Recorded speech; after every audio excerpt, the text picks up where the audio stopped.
All right, Calculus 12, here we go again. Exponential and logarithmic derivatives, part 2. We discussed in the last video the derivative of e to the x, started with b to the x, which we'll come back to today. This was the practice with this. Again, pre-calc 12 review if you want. That's optional. Just stuff you should know from pre-calc 12. There's the limits, there's the derivatives. From last class, some of these would have been addressed. We would have talked about those and this one, and now the other ones are going to, and a little bit of this one. And now we're going to get to the other pieces to the puzzle that go with this, which are, and where we left off in the last video, we had done the derivative of e to the x, and then we're going to fill in these blanks with a few other limits as well. So here we go. Let's go back to, we're going to go back to y equals b to the x, which we initially started with, and that's where e to the x came in and we got that derivative. So here's someone's interesting derivative, or a process of taking its derivative. If we let b to the x, we could write this as this in a really weird way, and I know that seems awkward at first. I like to shake the hand of the person that came up with this thought. But remember from pre-calc 12, if you have e raised to ln b, those are really inverses, that's just b. So another way of writing b is e to the ln b. Why that is helpful here is because if you write it like this, we know from the last lesson that the derivative of e to the x is e to the x. So we're able to take the derivative of this with our derivative rules as we left off in the last video, without limits. So the derivative of this, because remember this is no different. Remember ln b is just, it's just a constant. So last class, if we had e to the 2x, the derivative, remember, would be e to the 2x times 2, the derivative of the inside. The derivative of e ln bx is just going to be e ln b times x, which is no different than that part of the 2 example, times the derivative of this, and that's just a constant, so that's just ln b, just like 2. Just looks weird. So there's the derivative, and then, interestingly enough, this e to the ln b is b. So I can replace that with b, and there's the next derivative fact. The next derivative fact is the derivative of b to the x is b to the x times ln b. Now remember, just to go back to the other video, when we had done this with limits before, this part, when e was the base, it went to 1. If the base is not e, like for example, when I did that on the calculator earlier, or in the last video, we had come up with this weird number for 3 of 1.09. That is actually, if this is base 3, ln of 3, natural log of 3, is that number. That's where that was coming from. So that's kind of an interesting connection. I wouldn't have made that connection without this little example. All right, next guy is, we'll move on to the next one. Now, what about ln of x? Remember ln of x is just log base e of x, for those that are forgetting from pre-calc 12. But because it's base e, we write ln. So here's a proof for this one, which is, again, really neat. If we start with y equals ln of x, you could also rewrite this. Remember, this is log Binet form. This is Ben form, or in writing it in exponential form. If I think of this again as log base e of x, in exponential form, this is e to the y equals x. So if we write it in exponential form from our pre-calc 12 changing forms process, you get this. So this is no different than that. But now we can take the derivative implicitly. So how do I take the derivative of this with respect to x? Well, the derivative of x, I'll write it out first. So this would be dx dx. This would be the derivative of e to the y dx. Well, the derivative of x with respect to x is just 1. The derivative of e to the y with respect to x, be careful. Outer derivative is e, so be e to the y times the derivative of the inside, which would be dy dx. And like for all implicit, we solve for dy dx, which is 1 over e to the y. And hey, what is e to the y? E to the y is x. Plunk. So we've just proven the derivative of ln of x is actually 1 over x. All right. Now, be a little bit careful with this. Is remember this x value here for ln has to be greater than 0. So obviously this part of the reciprocal function, which is its derivative, also has to maintain that same fact. So again, what this would mean, if we drew ln, remember ln looks like this. That's the log base e graph. This would be 1, 0. That's the function. Its derivative is 1 over x. So that would look like this. Now technically 1 over x would be down here as well, but that's excluded because of the domain of ln. And look at it for a minute. Does this make sense? Right here, the steepness is very large positive height. And then the slope is always positive, never goes to 0 and never goes to negative. But the slope gets less and less and less and less until the slope is eventually becoming closer and closer and closer to 0. So very interesting, like such a complicated function with actually a very simple derivative in the end. I mean, simple is only because someone did a lot of hard work to figure that out. Okay, the next one. What about now the derivative of log base b of x when the base is not e? So again, someone's wit took log Binet form, log base b of x, and wrote it into exponential form. So that means b to the y equals x. Took the derivative of this implicitly. Now again, we know when I take the derivative of this with respect to x and the derivative of this with respect to x, this is 1. We know that fact. That's the one that we did earlier. The derivative of b to the x is b to the x ln b. So the derivative of b to the y is going to be b to the y ln b, but then I need to multiply by the derivative of the inside, because remember that's an exponent again. That's dy dx. And then upon solving for dy dx, you get 1 over b to the y ln b. And what is b to the y? B to the y is x. And hence you end up with 1 over x times ln b, and the ln b is multiplying the x in the denominator. So now we have all of those facts. Let me get my sheet, because this is important. And now I've lost my sheet. Oh, here it is. Okay. So recapping what we've just shown, because now we know these. This is from the earlier video. Derivative of e to the x is e to the x. Derivative of b to the x is b to the x times ln b. Derivative of log base b of x is 1 over x times ln b. And the derivative of ln of x is 1 over x. Good news is those are the last of the derivatives that you need to know in pre-calc or in calculus 12.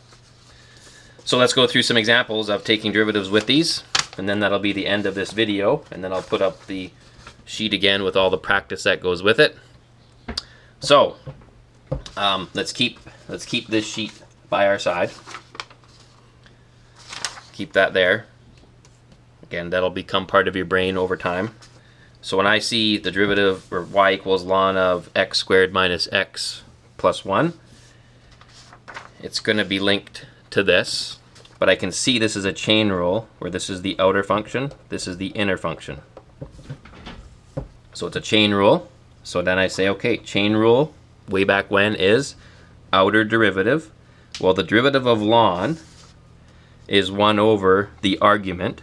But remember, if it's just x, it's 1 over x. But if it's ln of this, remember it's the outer derivative evaluated at the inside. So there's 1 over x if you want, but it's 1 over the argument times, so there's the mama. The baby is the derivative of the inside. And the inner derivative is pretty simple. There's your power rule. That's just 2x minus 1. And so then my answer would be this. And I always find that very interesting. You're dealing with a logarithmic function, and yet the derivative comes out to be like a rational function with no logs. It's kind of cool, I think. Next guy. 5 to the x cubed. So it's not base e. It's linked to this. So this is gonna come out. We're gonna be playing with that. So how do I take the derivative of this? Well, again, this is kind of like the outer, and the exponent is like the inner. So it's the outer derivative evaluated at the inside. But then don't forget that part there is the mama. That ln 5 comes from this rule. Derivative of b to the x is b to the x ln b. So derivative of 5x cubed is 5x cubed times ln 5. That's the mama, but then I gotta do the baby. The derivative of the inside, oh yeah, 3x squared. So easy to miss the baby in these guys. And there's my answer. They might manipulate it, put it in different order, but that'd be it. Log base 4 of sine x. So it's going to be linked to this guy. It's a log of a different base, not e. It's going to look like this, but whatever argument is here is there. So as I look at this guy, I would be saying, okay, it's log base 4. So this is the outer, this is the inner. Derivative will be 1 over, just using this rule, the inner argument times ln 4. There's the mama. That's weird at first because I have to follow that. That's my outer derivative. 1 over that argument times ln of the base. 1 over that argument times ln of the base times the inner derivative. And what's the derivative of sine? It's cos. So an answer could look like this. Someone might get really special with this and look at that and go, oh, cos over sine, I can write that as cotan. So you might see answer keys do things like this. I mean, they're all right. It's just a matter of how you want to write it in the end. Okay, so at first it's weird. That'll take some time. Those derivative questions that I'll put up at the end, please do those and check your answers. And if you missed the baby, well, then you'll get onto it. Next one, ln of this. Well, as soon as I see ln, I know it's going to be linked to this. So the derivative of ln of whatever is 1 over the inside. So that's my outer, and this is the inner. And I can see the inner is going to involve a quotient rule if I go about it that way. There's another way I could have done this, but I'll avoid that for the moment. All right, so outer derivative, 1 over the argument. There's the mama. And remember, that's it. So there's that part. But then I got to multiply by the derivative of the inside. So now I need to take the derivative of this guy. And that's going to now involve the quotient rule. So here I would make this look a little bit better. First of all, 1 over this, I would rewrite it as that. Because when I take the reciprocal, it's just easier to write, oops, times. Derivative quotient rule, bottom, times the derivative of the top, oh, someone's on the phone, minus the top, times the derivative of the bottom, all over the bottom squared. And when I square that square root, I'll just get x plus 1. Alright, so now, let's make this, at that point I'm done calculus-wise, but let's do some cleanup on this. This is the square root of x plus 1 minus, what do we got here? This would give me x over 2x plus 1 over x plus 1. I could get a common denominator here, multiply this by 2x plus 1. This again is just good times simplifying. So if I multiply this top and bottom by 2x squared plus 1, I will get on the numerator that, and then multiplying this by 2x plus 1, I'll get 2 bracket x plus 1, and that's all over x plus 1. Distributing this out, I get 2x plus 2 minus x.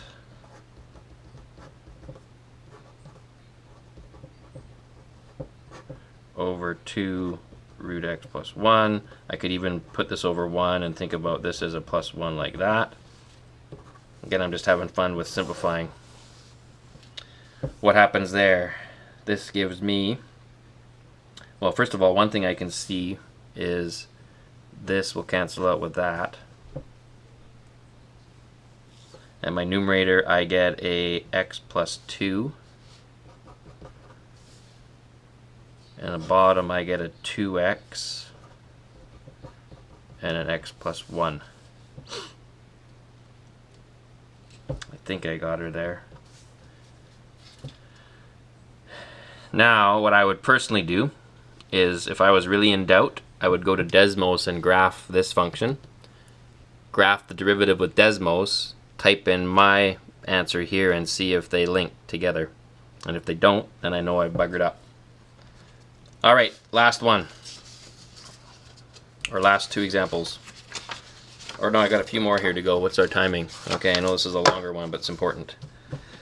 All right, ln of the absolute value of x. Oh my goodness. Okay, well, inner, outer. So, derivative of ln is 1 over the inside argument times the derivative of the inside. Well, now I'm in trouble, because how do I do the derivative of this? So at that moment, I'm like, uh-oh, maybe this isn't going to be helpful.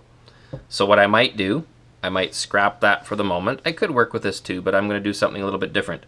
When it comes to absolute values, what I personally do, they scream piecewise. This is going to break up into 2 branches. When x is bigger than 0, I get ln of x. When x is less than 0, I get ln of negative x. And now I'll take the derivative of these individual branches. So if that's the piecewise, the derivative would then end up being, well, what's the derivative of that piece? Well, that's 1 over x. What's the derivative of ln of negative x? Well, that's again inner, outer, and inner. It's 1 over negative x times the derivative of the inside. And what's the derivative of negative x? It's negative 1. And interestingly enough, look what happens. This negative and that negative divide out, and you actually end up with the same derivative for both branches. So the conclusion is the derivative of ln of absolute value of x is 1 over x. That's interesting. And remember, this is for all x's except 0, even negatives, because they're allowed to have a negative into the original. Okay, next one. We've got a 5 to the tan x times ln of 7x. Well, right here I can see a product. The derivative would then end up being the first times the derivative of the second. Well, what's the derivative of ln 7x? Well, derivative of ln is 1 over the inside argument times the derivative of the inside. Derivative of 7x is 7. Plus the second function times the derivative of the first. Oh, what's the derivative of this? The base is not e, so that's 5 to the tan x times ln 5. That's the mama. The baby is the derivative of the inside and the derivative of tan x, secant squared. And then I would do a little bit of cleanup. Here 7's cancel out, so I get 5 to the tan x over x, plus, not much happens here. To be honest, I would just rewrite that. I mean, I don't think that looks better any way that I rewrite it. I could factor out a tan 5x from both these two, but I don't feel like it. There's my derivative. Good times. All right, let's look at the last example here, which actually is not even an example. That one, you know what? I'll do a little separate video on that one. I'm not going to go to that one. Let's look at this minimum question here. So, minimum value of this function. So as soon as I see minimum, I'm thinking min-max, which means, hey, where is the derivative equal to 0? Where is the derivative undefined? And are there any endpoints?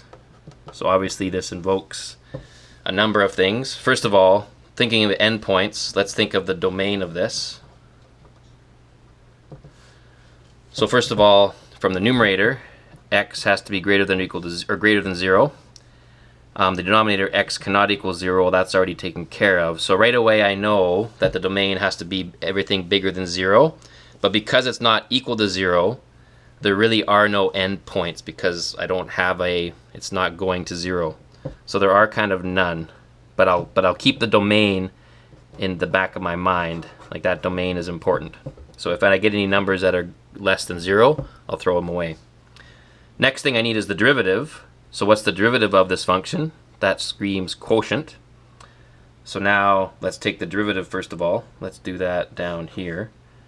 So the derivative is the quotient rule. The quotient rule is the bottom times the derivative of the top. What's the derivative of ln of x? Oh, it's 1 over x. Minus the top times the derivative of the bottom. The derivative of the bottom is 1, thank goodness, all over the bottom squared. And then cleaning this up, the x's divide out, you get 1, and you end up with that. So, where is this equal to 0? That would be where the numerator equals 0. Okay, now I got a log equation. How do I solve a log equation? Well, I'm going to isolate the log, and then I'll probably write this as base e for my convenience. And you could either raise both sides to the e power, or you could write this as e to the 1 equals x in exponential form. And there's your answer for x, it's e. Is that within the domain? Yes. So that's going to be a critical number. Where is it undefined? Is this, first of all, it's only undefined when x equals 0, or where x is greater than or equal to 0, or less than 0 I should say. And that's outside the domain, so there are none. So my only critical number is this. But here comes my number line test. Here's my first derivative.